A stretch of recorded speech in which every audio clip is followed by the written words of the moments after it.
Jai Hind, everybody. Namaskar, Adab, or Sat Sri Akal. I hope all of you are doing amazing and having the great time of your life. This is your mentor and host Anurag Thakur, and हम आज की video में यार discuss करने वाले हैं word association test के बारे में. बट उसे शुरू करने से पहले let's discuss some basics about this SSB interview process.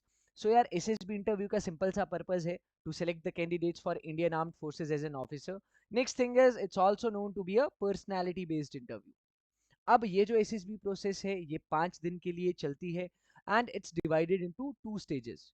Stage 1 है यार आपका, उसे हम स्क्रीनिंग टेस्ट भी कहते हैं, जो कि आपके डे 1 पे होता है. That comprises of 2 important tests, officer intelligence rating and PPDT, जिसको हम कहते हैं picture perception and discussion test.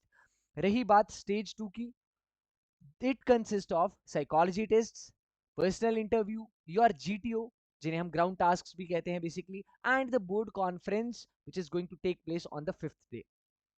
Now coming particularly to this test which means word association test. इसकी शॉर्ट फॉर्म यार इसे वैट भी कहते हैं. तो पहली चीज तो यार पर्पस अंडरस्टैंड करते हैं ओवरऑल साइकोलॉजी टेस्ट का ही. सिंपल सा पर्पस है कि माइंड सेट एनालाइज करना है एक कैंडिडेट का. ये जो साइकोलॉजी टेस्ट है यार, basically they are inspired from a word known as मनसा.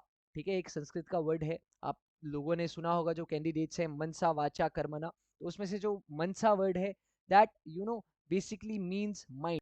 तो इनका पर्पस सिंपल सा है to know the mind set of a candidate. And also you guys have heard about it, यार the armed forces they are looking for a mind set, not the best mind set. So आपको ये test दे के, आपको ये test जो psychology test में दे के, दे simply figure out कि यार अभी ये जो कैंडिडेट है क्या ये राइट माइंड सेट परस्यू कर रहा है ज्वाइन करने के लिए या नहीं एट द मोमेंट. ये जो वैट है it's the second test in psychology test. इससे पहले आपका कौन सा टेस्ट है? That is TAT, which stands for thematic perception test, जिसमें आपको 12 पिक्चर्स पे स्टोरी लिखनी होती है. Now talking about this term associate. तो यार एसोसिएट का मतलब क्या है कि आपको जो भी वर्ड दिखाया जा रहा है स्क्रीन पे, वहां पे एसएसबी में 15 सेकंड के लिए दिखाया जाएगा, आपको उस वर्ड के साथ कनेक्शन बनाना है किसी भी चीज का. It can be a sentence also, it can be a normal phrase also, or maybe a normal thought also, but it should be meaningful, right? Okay, now discussing about this test further in detail, it's a test of imagination and observation, so feel free to write whatever you want but related to the word shown. Next in this यार, अब देखो आप लोगों को 60 words दिखाए जाएंगे screen पे, एक एक करके वर्ड फ्लैश होगा और वो वर्ड 15 सेकंड की ड्यूरेशन तक आपके सामने स्क्रीन पे रहेगा. और उसी ड्यूरेशन के अंतर्गत आपको उस वर्ड को देखना है, उसका मीनिंग इंटरप्रेट करना है एंड कैंडिडेट को उस वर्ड को एसोसिएट करना है यार, बेसिकली एक थॉट के साथ, सेंटेंस और any phrase that comes to your mind. अब जो वर्ड्स आप लोगों को दिखाए जाएंगे, they will be sometime positive words also.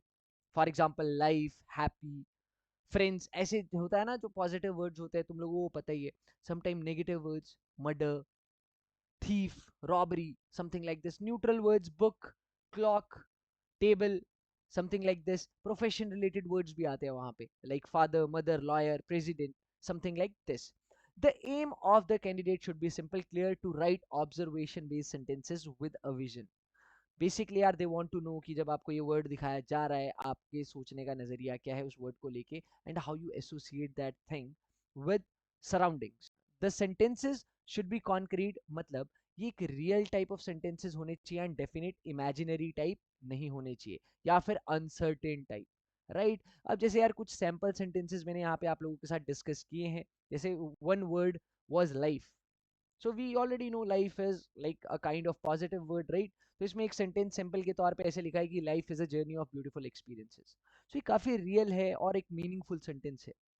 Next, talking about the second word fear, negative word. हम लोगों को पता है यार फियर है ना, भय, it's a kind of negative word. But जब आप ओवरऑल ये सेंटेंस देखोगे तो आप देखोगे यार कि जो विजन आई है, जो ये सेंटेंस एक विजन शो कर रहा है, that's like quite positive and hopeful.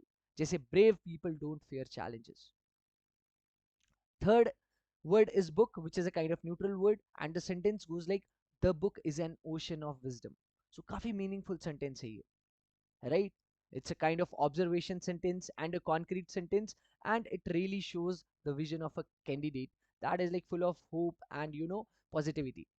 Next thing is father. तो फादर इज हमें पता है एक प्रोफेशन रिलेटेड टर्म है। तो अब देखो इसमें भले ही आपने पूरा एक सेंटेंस नहीं लिखा, बट आपने नॉर्मली इसे एसोसिएट कर दिया like role model of every child, तो फिर भी यार ये मीनिंगफुल रहेगा and it's good to go.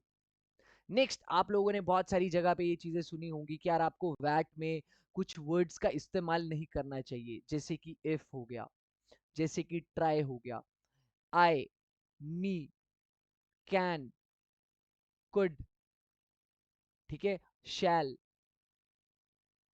Should, will, would. अब देखो, sharing you guys my one man perspective like from my experiences from my previous attempts। अब देखो यार इन वर्ड्स का आपको यूजेज जो है बिल्कुल आप कर सकते हो बीच में, ऐसा कुछ नहीं है कि भाई इसका कुछ नेगेटिव कॉन्सिक्वेंस होगा, but there is only one thing when you use these kind of words in your sentences, so कहीं ना कहीं they showcase uncertainty, uncertainty of your actions, that's it. But उन्हें क्या है यार, उन्हें वैट में आपकी कॉन्क्रीट सेंटेंसेस चाहिए, आपकी genuine opinion based on your observation. So आपका भी मेन एम होना चाहिए कि आप अनसर्टेनिटी वाली चीजें थोड़ी सी कम यूज करें, mostly you go with the observation based sentences, right. Next thing is आपको अपने वैट के सेंटेंसेस जो हैं वो फिलोसॉफिकल भी नहीं लिखने हैं, ठीक है। कुछ बच्चे होते हैं उनको वर्ड जैसे आ जाता है honesty, so they start writing honesty is the best policy. उनको वर्ड आ जाता है cure, they start writing prevention is better than cure. तो यार ये फिलोसॉफिकल चीजें हैं, ये किसी इंसान ने पास्ट में अपने अकॉर्डिंग सेंटेंस फ्रेम किया था, right. So it was his और her way of thinking about that particular word. But honesty को लेके आपकी क्या सोच है, क्योर को लेके आपकी क्या सोच है, that you have to write in your वैट। नेक्स्ट थिंग इज यार वैट के लिए 15 सेकंड मिलेंगे एंड टोटल 60 वर्ड्स आएंगे, so you guys need to be really quick, fast होना है वहां पे, and make sure that you attempt all the 60 on time, right? Now guys, let's come to the SSB interview quiz, and the question for today is how many recipients of Paramveer Chakra are there in India? Option 1 21, option 2 23, option 3 25 and option D is 90। सो यार आप लोगों में से जिसका सही answer होगा comment box में मैं डेफिनेटली उसे पिन कर दूंगा। So guys that's all for our today's video. I hope आपको वर्ड एसोसिएशन का कॉन्सेप्ट थोड़ा बहुत समझ आ गया होगा। बाकी अभी आगे की वीडियोस में we will be taking on some words, analysing them, I will definitely provide you some sample sentences and the approach how to write it and acceptable manner. So that's all from my side. Take care and Jai Hind.